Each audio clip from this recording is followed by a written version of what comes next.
Saudara, latihan penanggulangan keadaan darurat dilakukan di Bandara Soekarno-Hatta, Tangerang, Banten. Latihan dilakukan dengan skenario pembajakan pesawat.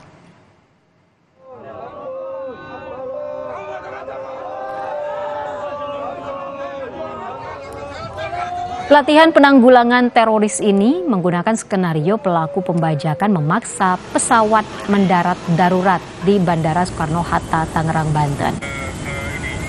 Pelaku pembajakan meminta uang tebusan sebesar $1 juta Amerika Serikat serta menuntut agar pimpinan mereka yang ditahan di Lapas Kelas 2 Serang, Banten dibebaskan. Dapat laporan ada pembajakan pesawat, PT Angkasa Pura II berkoordinasi dengan TNI Polri untuk segera melakukan penyelamatan. Tim pun berhasil melumpuhkan pelaku dan mengevakuasi para penumpang dan kru pesawat dengan selamat.